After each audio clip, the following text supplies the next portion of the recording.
안녕하세요. 허은범사입니다. 오늘은 그 상속재산 파산 실무 준칙 서울회생법원에서 제정해서 2022년 12월 1일부터 시행하고 있는 그 상속재산 파산 실무 준칙의 구체적인 내용에 대해서 살펴보는 시간을 갖도록 하겠습니다.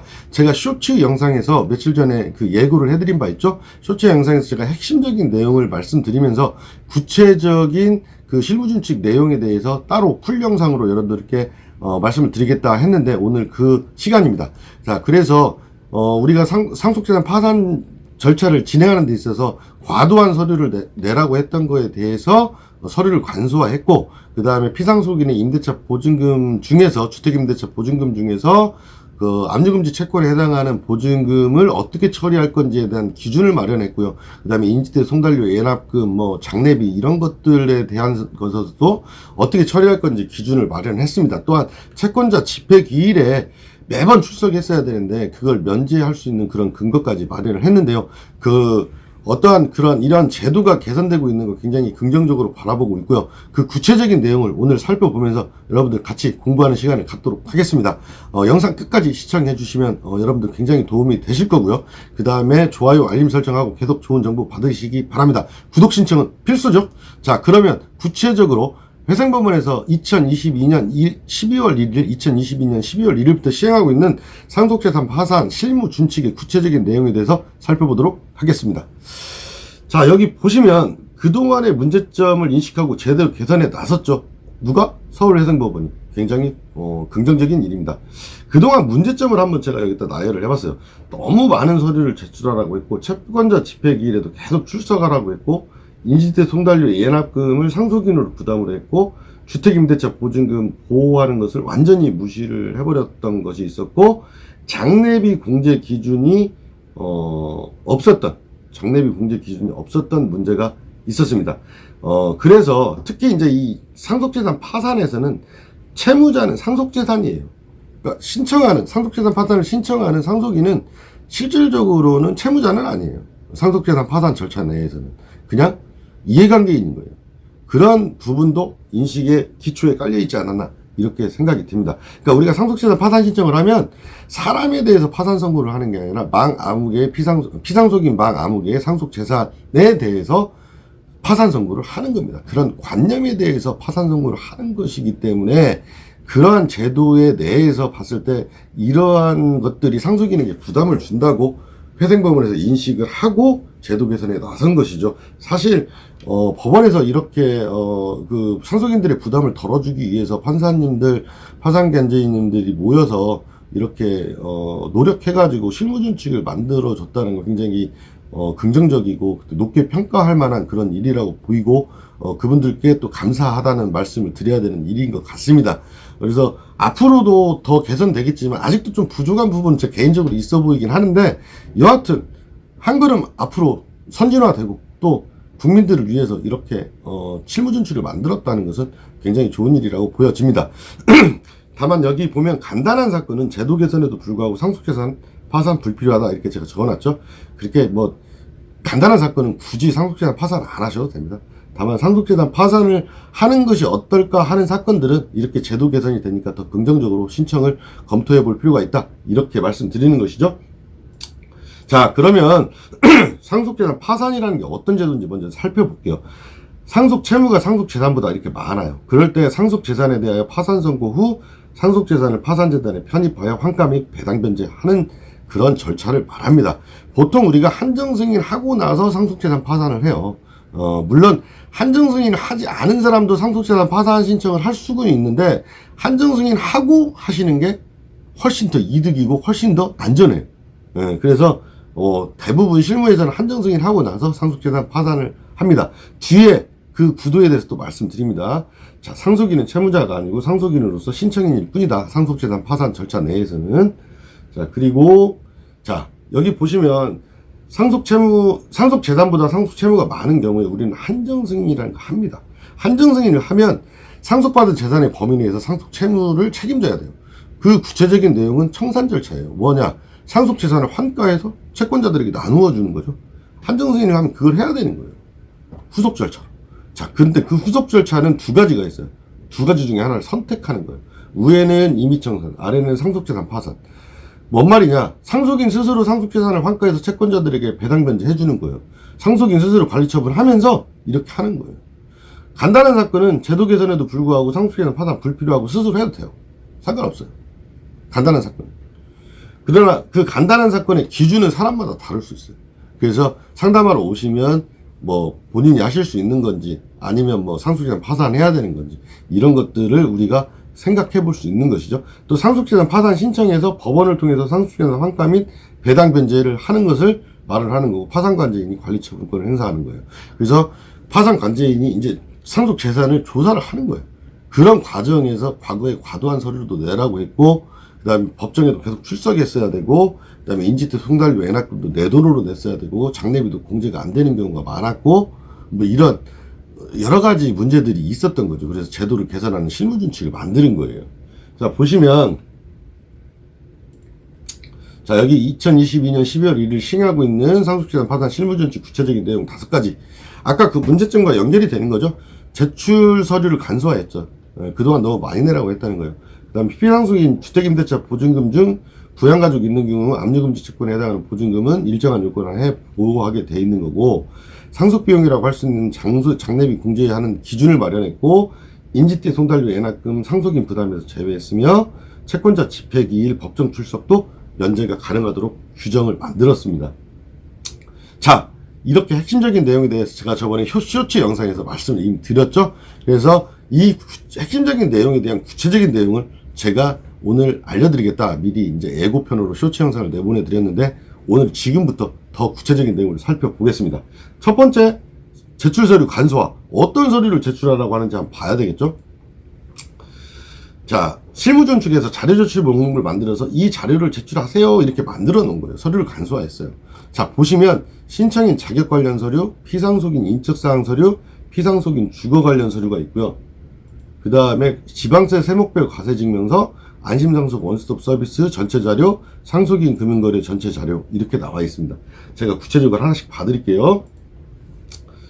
신청인 자격 관련 서류, 한정승인 심판문. 우리 한정승인 심판은 한정승인 심판문 나오잖아요. 그거 내라는 거예요. 그거 내라는 거고, 내가 아까도 말씀드렸다시피 실무상은 한정승인 하고 나서 상속재산 파산 신청하는 게 훨씬 많다. 그래서 이제 이 한정승인 심판문 내라는 거고, 뭐 한정승인을 신청하지 않고 상속재산 파산을 신청할 수 있는 기간 내에 상속재산 파산 신청하는 사람은 이걸 안 내도 되겠지만 그런 사람이 드물다는 거죠. 예. 한정승인 무조건 하시고 하시는 게 무조건 맞는 겁니다. 그게 훨씬 더 이로와요. 예. 그다음에 한정승인 심판문, 주민등록 초본, 인감증명서 내라는 거고, 피상속인 인적사항 서류는 기본증명서, 가족관계증명서, 말소자 주민등록 등본, 말소자 주민등록 초본 내라는 거고. 뭐 이런 서류 간단한 서류잖아요. 그냥 구청 가서 떼면 되는 거고. 한정승인 심판문은 법원에 신청해서 이미 받아놓은 서류고. 그 다음에 피상속인 주거 관련 서류. 피상속인 부동산 소유하고 있었다면 부동산 등기사항 증명서, 옛날에 부동산 등기부등본이라고 했죠. 그거 내라는 거고. 임대차 보증금 있으면 임대차 계약서 같은 거 내라는 거예요. 없으면 해당 사항 없으면 하고 안 내면 돼요. 사망 관련 서류, 사망 진단서 내라는 거. 아주 간단하네요. 여기까지는. 뭐 고민하실 거 없죠. 지방세 세목별 과세증명서, 사망한 날 기준 가 3년까지 기간 모든 세목 포함 전국 단위 발급. 그냥 구청에서 떼달라면 떼줘요. 뭐 고민할 필요 없죠. 간단하죠. 안심상속 원스톱 서비스 전체 자료 제출. 이거 읽을 필요 없죠, 제가.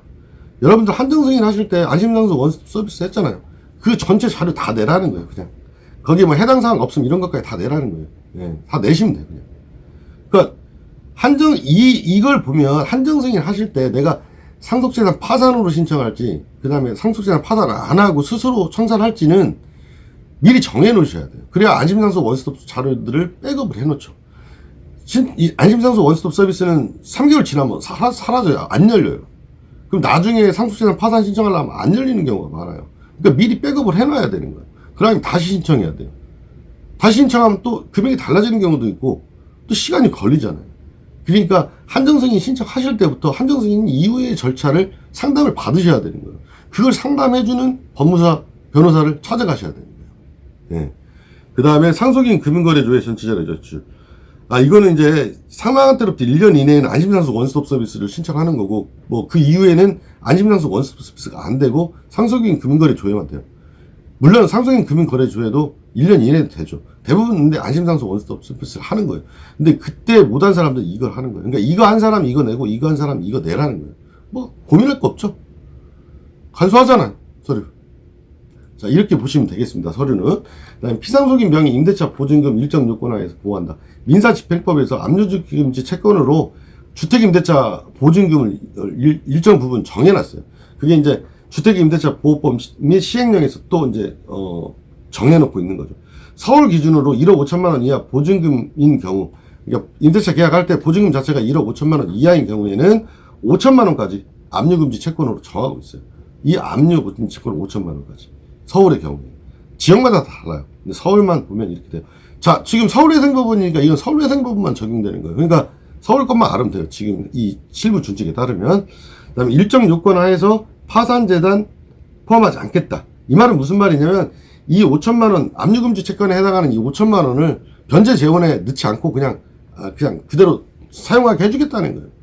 그 채권자들한테 나눠주는 재원으로 사용하지 않겠다는 거예요. 그 일정 요건 하에 그렇다는 거예요. 그 어떤 일정 요건 하에 보호해주는지는 보시면 피상속인과 같이 살면서 생계를 같이 하던 부양 가족이 있는 경우 그 부양 가족이 자력 또는 근로에 하여 독립하여 주거를 마련할 수 없는 때. 그러니까 피상속인이 누구를 부양하고 있었어. 가족을. 누구, 직계혈족, 배우자, 기타 친족을 부양하고 있었는데 그 부양 가족이 자력에 의해서 근로에 하여 독립하여 주거를 마련할 수 없어. 근데 그 보증금은 압류금지 채권에 해당해. 그러면 그 5천만 원까지는 보호해주겠다. 이런 말이에요. 이 양은 사실혼 배우자가 있을 때, 사실상 배우자가 있을 때 같은 조건 하에 보호해주겠다. 이런 취지로 보입니다. 자, 그 다음에 재단 채권의 범위, 임지태 송달료 외납금 장례비. 이렇게 보시면 이게 무슨 말이냐면 편하게 생각하면 이 재단 채권 좀 말이 그렇잖아요. 그러니까 그 파산 채권자보다 우선해서 그냥 가져간다. 이렇게 보시면 돼요. 상속 재산에서. 네? 그래서 편하게 생각하면 상속 재산을 충당하겠다고 하는 것으로서 상속 재산 내에서 충당 가능하다면 상속인 개인 돈으로 하지 않겠다는 의미예요. 임지태 송달료 예납금 이런 것들은 그냥 상속 재산에서 하겠다는 거예요. 그다음에 장례 비용 일정한 기준 하에 그냥 놔두겠다는 거예요. 네. 그렇게 생각하시면 돼요. 공제해주겠다는 거예요. 상속 재산에서. 보시면 장례비를 재단 채권으로 편입하여 상속 재산에서 충당할 수 있게 하는 기준과 금액. 부의금이 소명되는 경우에는 장례 비용에서 부의금을 공제한 금액을 빼주겠다는 거고, 부의금이 소명되지 않는 경우에는 그 파산재단 총액이라는 것은 그냥 쉽게 생각하면 상속재산 파산 사건에서는 상속재산이라고 생각하시면 돼요. 상속재산이 파산재단으로 편입되는 거니까 그냥 쉽게 생각하면 똑같은 개념은 아닌데 거의 비슷해요. 그냥 상속재산 총액이 2천만 원 이하 되면 200만 원까지만 인정해주고 2천에서 5천만 원 이하인 경우에는 300만 원. 이 구간마다 인정해주는 장례 비용을 정해놓은 거예요. 조금 아쉬워요. 금액이. 조금 아쉬워요. 그러나 그래도 그간에 운영됐던 것에 비하면 뭐 발전된 거니까 또 우리는 이 부분을 또 인정하고 또 하다 보면 더 좋아지겠죠. 그 다음에 채권자 집회기일 상속인 출석 면제 근거 마련했다. 이거는 뭐 별도로 설명할 부분은 없죠. 네, 지금까지는 계속 채권자 집회기일에 나갔어야 되는데 이제 안 나가도 된다. 이런 의미입니다. 제가 이 상속재산 파산이라는 거를 자, 뭐 오늘 저기 보시면 자, 제가 상속재산 파산이라는 걸 2015년도인가 처음으로 2014년도인가 2015년도인가 정확히 기억은 안 나는데 아무도 신청하지 않을 때 제가 한번 신청해서 해보고 몇 번을 그때부터 몇 번 이게 활성화되지 않을 때 제가 이 상속재산 파산이라는 법률 규정을 찾아가지고 제가 신청을 해본 적이 몇 번 있었습니다. 근데 뭐 그때도 잘 처리됐어요. 물론 여기 우리나라에는 법원에 판사님들도 계시고 파산 관계인들도 계시기 때문에 전부 다 근거 규정 찾아가지고 전부 다 잘 처리가 됐었고요. 그런 와중에 2017년부터인가 서울회생법원에서 서울회생법원이 아니라 서울가정법원에서 한정승인 심판문 나올 때 뒤에다가 상속재산 파산 안대문이라는 게 붙어 나와서 2017년 그게 한 여름 때인가 됐어요. 그때 이후로부터 그 제도가 인식이 되고 그때로부터 이제 점점점 신청 건수가 많아지게 된 거죠. 근데 그런 과정 속에서 법원에서 운영하는 과정에서 상속인들에게 부담이 되는 부분을 인식을 하신 거고, 그래서 제도 개선에 이렇게 나서서 실무준칙을 만드는 겁니다. 그래서 저도 이제 제가 이 상속재산 파산 업무를 하는 그 과정에서 느낀 것도 있고, 그동안 아쉬웠던 부분도 있는데 이렇게 법원에서 이렇게 국민들을 위해서 상속인들을 위해서 부담을 경감하는 식으로 나왔는데 실제로 운영되는 과정에서 얼만큼 부담이 경감될지까지는 사실 모르겠어요. 그렇지만은 법원에서 이렇게 좋은 방향으로 제도가 나왔기 때문에 저도 이렇게 여러분들에게 구독자들 또 검색해서 보시는 분들 모두에게 내용은 알려드리는 게 맞다 싶어서 실무준칙 내용을 알려드렸고요. 저도 이제 실무를 하면서 더 개선돼야 되는 부분이 있다면 제가 영상으로 또 아쉬운 부분들을 또 올려보도록 하겠습니다. 그래서 우리가 뭐 이 법원에 있는 제도들은 굉장히 좋은 제도들이 많아요. 그래서 운영하다 보면 점점점 선진화되고 좋아지는 게 사실인데 이렇게 누군가 나서가지고 실무준칙을 만들어줬다는 거에 대해서 정말 고맙게 생각하고 판사님들, 파생관계님들 중에서 공무원들도 마찬가지고요. 여기에 열심히 힘을 보태신 분들께 다시 한번 감사의 말씀을 드리고 저도 실무를 하면서 더 열심히 공부를 해보도록 하겠습니다. 허은법무사는 여기까지였고 여러분들 좋은 하루 보내시기 바랍니다. 감사합니다.